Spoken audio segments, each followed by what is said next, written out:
বন্ধুরা কেমন আছেন? আশা করি অনেক ভালো। আমার এই তন্ত্র মন্ত্র বান চ্যানেলে যদি নতুন হয়ে থাকেন অবশ্যই সাবস্ক্রাইব করবেন, পাশে থাকা বেল আইকনটি প্রেস করে নতুন নতুন ভিডিও সবার আগে পাওয়ার জন্য আমাদের সাথে থাকবেন। আজকের আলোচ্য বিষয় হলো, আমার হাতে যেটা দেখছেন এটা হচ্ছে কেশর বা অষ্টগন্ধা, কেশরের কালি। আমার হাতে এখন যেটা দেখতে পাচ্ছেন এটা হচ্ছে কেশরের কালি, আবার এই যেটা দেখতে পাচ্ছেন এটা হচ্ছে ভোজ্যপত্র। আজকে আপনাদেরকে লাইভ লাইভ দেখাচ্ছি একদম অরিজিনালি বিচ্ছেদ কিভাবে করে, বিচ্ছেদের কাজটা কিভাবে করে দেখাচ্ছি। যারা অনেকভাবে টাকা পয়সা দিয়ে প্রতারিত, দেশ ও বিদেশ থেকে, কখনো কাজ দেখেন নাই কিভাবে করছে সেটা দেখেন নাই, আজকে আমি আমার নিজের কথার মাধ্যমে আপনাদেরকে দেখাচ্ছি কিভাবে করতে হয়, কোন নিয়মে করতে হয়। যারা নতুন দেখছেন, যারা অনেক কিছু জানেন না, ভিডিওটা একদম পুরোপুরি দেখবেন, তাহলে অনেক কিছু আপনারা জানতে পারবেন। এখানে ভোজ্যপত্র অষ্টগন্ধা, আমি এটা দিয়ে তাবিজ লিখব, ঠিক আছে? এটা দিয়ে তাবিজ লিখব। এবং এটা কিভাবে লিখতে হয়, এই অষ্টগন্ধাটা ঠিক আমি এই অষ্টগন্ধাটা নিলাম। অষ্টগন্ধা ঠিক এভাবে করে অষ্টগন্ধাটা নিলাম। নেওয়ার পরে এই অষ্টগন্ধাটা ঠিক কোনো একটা জায়গায় আমি রাখলাম। এখন দেখা যাচ্ছে অষ্টগন্ধা দিয়ে লিখতে হলে কি কি লাগে, আপনারা চাইলে লাল কলম দিয়ে লিখতে পারেন। এই লাল কলম দিয়ে এই বিচ্ছেদের কাজটা যারা জানেন না অবশ্যই গুরুর অনুমতি নিয়ে করবেন। গুরু ছাড়া কোনো কিছু হয় না, গুরুর অনুমতি নিয়ে লিখবেন। এখানে দেখা যাচ্ছে আমি অষ্টগন্ধা এই তাবিজ যেটা লিখবো এটা হচ্ছে, আপনার মনোযোগ সহকারে দেখুন, মনোযোগ সহকারে দেখুন, ভিডিওটা না টেনে পুরো ভিডিওটা দেখবেন।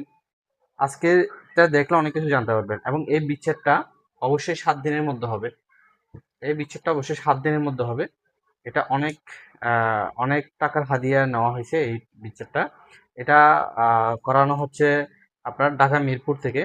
ঢাকা মিরপুর থেকে আমি, দেখেন আমি করছি ঠিক এভাবে করে কলমটার মাথা দিয়ে ঠিক এই অষ্টগন্ধা লিখবেন। এবং এটা লেখার আগে অবশ্যই ওম শ্রী গুরুভ্যে নমঃ, ওম শ্রী গুরুভ্যে নমঃ মন্ত্রটা লিখবেন। এখানে লেখা যাচ্ছে দেখেন, ঠিক এভাবে করে ওম শ্রী নবগ্রহ নমঃ, এটা এভাবে করে ঠিক কাজটা করতে হবে। এটা এভাবে করে কাজটা করতে হবে, ঠিক এভাবে করে লিখতে হবে, ঠিক এভাবে করে লিখতে হবে। অবশ্যই এই কাজটা দক্ষিণ দিকে বসে করতে হবে, দক্ষিণ দিকে বসে করতে হবে।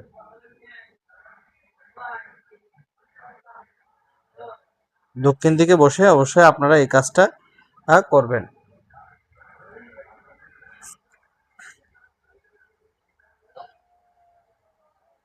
ঠিক এখানে আমি যে মন্ত্রটা লিখছি দেখেন, অয়ম লা অয়ম লা তম, এখানে তম হবে, ঠিক আছে? এখানে তম হবে, যে দেখুন এই, ঠিক আছে? এটা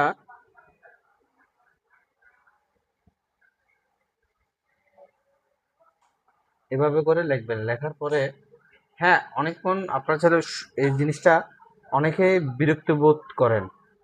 এই কাজে বিরক্তি বোধ করলে হবে না। অবশ্যই এই কাজটা মনোযোগ সহকারে দেখে করতে হবে।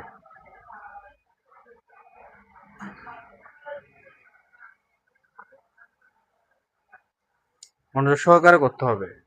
এবং এখানে এই জিনিসটা সঠিক নিয়মে লিখতে হবে। সঠিক নিয়মে লিখতে হবে।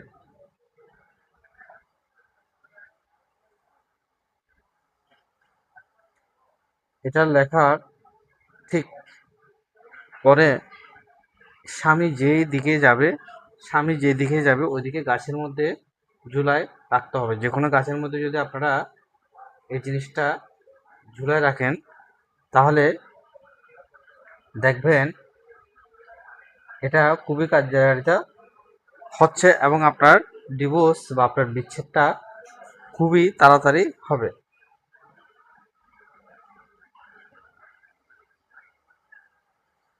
ডিভোর্সটা খুব তাড়াতাড়ি হবে।